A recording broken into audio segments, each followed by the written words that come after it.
ಕಪಿನೋ investment company ಬಗ್ಗೆ ಒಂದೆರಡು ಮಾತಾಡ್ಬೇಕಲ್ಲತ್ತೀನಿ. So ಯಾಕೆ ಕಪಿನೋ ಇನ್ವೆಸ್ಟ್ಮೆಂಟ್ ಕಂಪ್ನಿ ಸ್ಟಾರ್ಟ್ ಆಯಿತು, ಎದಕ್ಕೋಸ್ಕರ ಸ್ಟಾರ್ಟ್ ಆಯಿತು ಅಂತ ನಾ ಮಾತಾಡ್ಲತ್ತೀನಿ. ಸೊ ಕಪಿನೋ ಇನ್ವೆಸ್ಟ್ಮೆಂಟ್ ಕಂಪ್ನಿ ಸ್ಟಾರ್ಟ್ ಆಗಿದ್ದು 2023 ಡಿಸೆಂಬರ್ 27 ತಾರೀಕು ಓಪನ್ ಆಯಿತು, ಸ್ಟಾರ್ಟ್ ಆಯಿತು. ಸೊ ಇದು ಯಾಕೆ ಸ್ಟಾರ್ಟ್ ಆಯ್ತಪ್ಪ ಅಂದ್ರೆ ಸರ್ವಿಸ್ ಪ್ರೊವೈಡ್ ಮಾಡಕ್, first of all service provide ಮಾಡಕ್ ಸ್ಟಾರ್ಟ್ ಆಗೋದು company. So all types of service provide ಮಾಡ್ತದ. ಸೊ ಯಾವ ಸರ್ವಿಸ್ ಪ್ರೊವೈಡ್ ಮಾಡ್ತದ ಅಂದ್ರೆ ಲೈಫ್ ಇನ್ಶೂರೆನ್ಸ್ ಆಗಲಿ, ಹೆಲ್ತ್ ಇನ್ಶೂರೆನ್ಸ್ ಆಗಲಿ, ಜನರಲ್ ಇನ್ಶೂರೆನ್ಸ್ ಆಗಲಿ, ಲೋನ್ಸ್ ಆಗಲಿ. ಸೊ ಇದೇ ತರ all types of service provide ಮಾಡ್ತದ. ಇನ್ನು ಆ್ಯಡ್ ಆಗವ ಇನ್ನ ಕಂಪನಿ ಸಂಗಟ.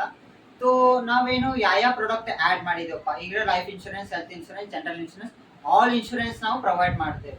ಸೊ ಇನ್ನ ಬರ ಇಯರ್ನಾಗ ಎಲ್ಲಾ ತರ ಪಾಲಿಸಿ ಆಗಲಿ, ಇನ್ಶೂರೆನ್ಸ್ ಆಗಲಿ, ಲೋನ್ಸ್ ಆಗಲಿ, ಈಗ ನಾವು ಹೋಮ್ ಲೋನ, ಗೋಲ್ಡ್ ಲೋನ, ಕಾರ್ ಲೋನ, ಇದೇ ತರ ಎಲ್ಲಾ ಸೆಕ್ಟರ್ನಾಗೂ ವರ್ಕ್ ಮಾಡ್ತದ ಇನ್ವೆಸ್ಟ್ಮೆಂಟ್ ಕಂಪನಿ ಆಗಿ. ಸೊ ಈಗ ನಾವು ಯಾವ ಕಂಪನಿ ಸಂಗಟ ಆ್ಯಡ್ ಇದ್ದೇವೆ, ಈಗ ಸಪೋಸ್ ಅನ್ಕೋಬಹುದು SBI ಲೈಫ್ ಇನ್ಶೂರೆನ್ಸ್ ಆಗಲಿ, HDFC ಲೈಫ್ ಇನ್ಶೂರೆನ್ಸ್ ಆಗಲಿ. ಸೊ ಇದೇ ತರ ಇನ್ನ 5-8 ಕಂಪನಿ ಸಂಗಟ, ಬ್ಯಾಂಕಿಂಗ್ ಸಂಗಟ, ಎಲ್ಲಾ ಬ್ಯಾಂಕಿಂಗ್ ನೆಟ್ವರ್ಕ್ ನಲ್ಲೂ ನಮ್ದು ಹೆಸರದ. ಸೊ ನಾವು ಥರ್ಡ್ ಪಾರ್ಟಿ ಆಗಿ ಇನ್ಶೂರೆನ್ಸ್ ಪ್ರೊವೈಡ್ ಮಾಡ್ಲತ್ತೇವೆ. ಸೊ ಇದೇ ತರ ನೀವೇನಾದ್ರೂ ಇನ್ಶೂರೆನ್ಸ್ ಮಾಡ್ಕೊಂಡ್ರಿ ಅಂದ್ರೆ ನಿಮ್ದು ಲೈಫ್ ಯೂಸ್ ಆಗ್ತದ, ಹೆಲ್ತ್ ಇನ್ಶೂರೆನ್ಸ್ ಆಗಲಿ. ಸೊ ಬೇರೆ ಬೇರೆ ಸೆಕ್ಟರ್ ನಿಮ್ಗೆ ಹುಡ್ಕೋದು ಜरूरत ಅಂತಲ್ಲ. ಸಪೋಸ್ ನೀವು ಕಪಿನೋ ಇನ್ವೆಸ್ಟ್ಮೆಂಟ್ ಕಂಪ್ನಿಗೆ ಬಂದ್ರಂದ್ರ ಸೊ ಎಲ್ಲಾ ಸರ್ವಿಸ್ ನಿಮ್ಗೆ ಪ್ರೊವೈಡ್ ಆಗ್ತದ. ಈಗ ನಾ ಈ HDFC ಹೋದ, ಮತ್ತೆ SBI ಲೈಫ್ ಇನ್ಶೂರೆನ್ಸ್ ಹೋದ, ಸೊ ಕಾರ್ ಇನ್ಶೂರೆನ್ಸ್ ಹೋದ, ಬೈಕ್ ಇನ್ಶೂರೆನ್ಸ್ ಹೋದ.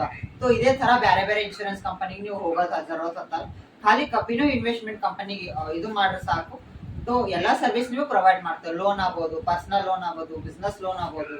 ಸೊ ಇದೇ ತರ ಮತ್ತಂದ್ರೆ ಕನ್ಸ್ಟ್ರಕ್ಷನ್ ಲೋನ್ ಆಗ್ಬೋದು, ಪ್ಲಾಟ್ ಪರ್ಚೇಸಿಂಗ್ ಲೋನ್ ಆಗ್ಬೋದು. ಸೊ ಇದೇ ತರ ಆಲ್ ಸೆಕ್ಟರ್ನಾಗ ವರ್ಕ್ ಮಾಡ್ತದ. ಇನ್ನ ನಮ್ದು ಭಾಳ ತರ ಪ್ಲಾನ್ಸ್ ಅವ. ಸೊ ಇನ್ನ ಬರವ, ಇನ್ನ ರೀಚ್ ಆಗವ. ಸೊ ಇದೇ ತರ ನೀವು ನಮಗೆ ಸಪೋರ್ಟ್ ಮಾಡಿ. ಹೆಚ್ಚಿನ ಮಾಹಿತಿಗಾಗಿ ತಳ ಕಾಣ್ತಾ ಇರೋ ನಂಬರ್ ಕಾಂಟ್ಯಾಕ್ಟ್ ಮಾಡಿ.